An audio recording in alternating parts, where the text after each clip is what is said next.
നമ്മൾ ഇന്ന് നോക്കാൻ പോകുന്നത് കോസ്റ്റ് ഓഫ് ക്യാപിറ്റൽ എന്നുള്ള ടോപ്പിക്കാണ്. ഓക്കെ, അപ്പോൾ എന്താണ് ക്യാപിറ്റൽ എന്ന് വെച്ചാൽ? ക്യാപിറ്റൽ എന്ന് വെച്ചാൽ ഓണർ ഇൻവെസ്റ്റ് ചെയ്യുന്ന എമൗണ്ട് അല്ലേ. അപ്പോൾ ഓണർ എന്ന് പറയുമ്പോൾ വെറും ഓണർ മാത്രം ഇൻവെസ്റ്റ് ചെയ്താൽ നമ്മളെ ബിസിനസ് മുന്നോട്ട് പോവോ? ഇല്ല. അപ്പം ഈ ഓണർ ഇൻവെസ്റ്റ് ചെയ്യുന്ന എമൗണ്ട് എങ്ങനെ ഉണ്ടാക്കുന്നതാണ്?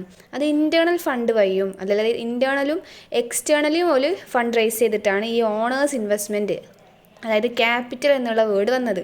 ഓക്കെ, അപ്പോൾ ഈ ഇൻറ്റേർണലി എന്ന് പറഞ്ഞാൽ അത് ഷെയർസ് ഉണ്ടാവും അല്ലേ. ഷെയർസ് എന്ന് പറയുമ്പോൾ തന്നെ ഇക്വിറ്റി ഷെയർ ഉണ്ടാവും, പ്രിഫറൻസ് ഷെയർ ഉണ്ടാവും. എന്തൊക്കെയാണ്? ഇക്വിറ്റി ഷെയർസ് ഉണ്ടാവും, പ്രിഫറൻസ് ഷെയർസ് ഉണ്ടാവും. ഇവിടെ പ്രിഫറൻസ് ആർക്കാണ് ഉണ്ടാവുക? ഡിവിഡൻഡ് കൊടുക്കുന്ന സമയത്ത് പ്രിഫറൻസ് ഷെയർസിനാണ്. ആ ഡിഫറൻസ് ഒക്കെ അറിയാമെന്ന് വിചാരിക്കുന്നു.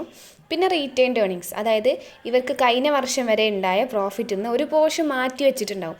ആ പോർഷനാണ് എന്ത്? Retained earnings. അതിന്നും ഒരു ഫണ്ട് റൈസ് ചെയ്യും, അല്ല അതിന്നും അവർ എന്ത് ചെയ്യും? ഫണ്ട് എടുക്കുകയാണ് ചെയ്യാം. ഓക്കെ, പിന്നെ ഇതൊന്നും തികഞ്ഞിട്ടില്ലെങ്കിൽ അവരെടുക്കുന്നതാണ് എക്സ്റ്റേണൽ സോഴ്സ്. ഓക്കെ, എന്താണ്? ഡിബഞ്ചറും ലോണും. ഓക്കെ അല്ലേ. അപ്പോൾ ഇത്രയാണല്ലോ ക്യാപിറ്റൽ എന്നുള്ളൊരു കൺസെപ്റ്റ്. അപ്പോൾ ഇനി എന്താണ് കോസ്റ്റ് ഓഫ് ക്യാപിറ്റൽ? എക്സാമ്പിൾ വഴി നോക്കാം നമുക്ക്. ഓക്കെ, ഒരു ബിസിനസ്സിൽ അവർക്ക് ന്യൂ മെഷീനറി വാങ്ങണം, അതായത് 1,00,000 രൂപയുടെ ഒരു ന്യൂ മെഷീനറി അവർക്ക് വാങ്ങണം. അതിലൊരു ഇൻവെസ്റ്റ് ചെയ്യാൻ വേണ്ടിയിട്ട് നിൽക്കുകയാണ്. അപ്പോൾ അവർക്ക് ഫണ്ട് വേണ്ട സമയത്ത് ഒരു നോക്കുന്ന സമയത്ത് ഷെയർസ് ഇഷ്യൂ ചെയ്യാം, ഡിബഞ്ചർ ഇഷ്യൂ ചെയ്യാം. ഷെയർസും ഡിബഞ്ചേഴ്സും 50-50 എന്നുള്ള രീതിയിലാണ് ഇവർ എന്ത് ചെയ്യുന്നത്? ഇഷ്യൂ ചെയ്യുന്നത്. അപ്പം 50,000 ഇവിടെ എടുത്തു, 50,000 ഇവിടെ ആയിട്ടാണ് ഇവർ ഈ ഒരു പ്രൊജക്റ്റിലോട്ട് ഇൻവെസ്റ്റ് ചെയ്യാൻ വിചാരിക്കുന്നത്. അപ്പോൾ അങ്ങനെ നിൽക്കുന്ന സമയത്ത് ഇതാണല്ലോ നമ്മളെ പ്രിൻസിപ്പൽ എമൗണ്ട്.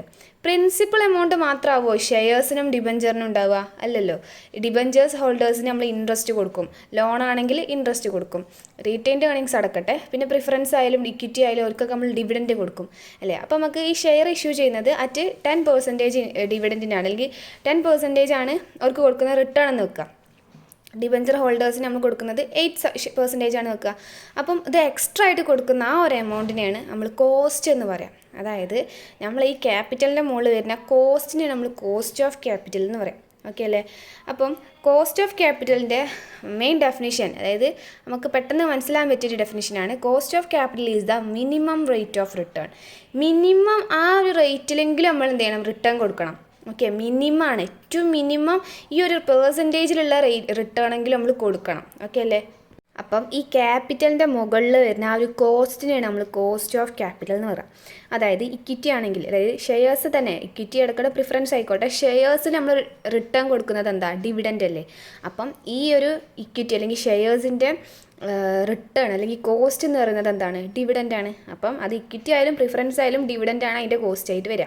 ഓക്കെ, ഇനി ഡിബഞ്ചർ ആണെങ്കിൽ ഇൻട്രസ്റ്റ് ആണ് അതിൻ്റെ കോസ്റ്റ് എന്ന് പറയുന്നത്, ലോൺ ആണെങ്കിൽ അതും ഇൻട്രസ്റ്റ് ആണ് അതിൻ്റെ കോസ്റ്റ് എന്ന് പറയുന്നത്. നമ്മൾ ഈ കോസ്റ്റിനെ ഡിനോട്ട് ചെയ്യുക ക്യാപിറ്റൽ കെ എന്നുള്ള ലെറ്റർ വെച്ചിട്ടാണ്. ഓക്കെ, അപ്പം ഇക്വിറ്റി ആണെങ്കിൽ KE, പ്രിഫറൻസ് ആണെങ്കിൽ KP, റീറ്റെയിൻഡ് ഏർണിങ്സ് അല്ലെങ്കിൽ റിസർവ്സ് ആണെങ്കിൽ KR, ഡിബഞ്ചർ ആണെങ്കിൽ KD, പിന്നെ ഈ KT എന്ന് പറയുന്നത് ലോണാണ്, ടേം ലോൺ എന്നാണ് നമ്മൾ ഫുള്ളായിട്ട് പറയും. ഓക്കെ, അപ്പം ടേം ലോൺ.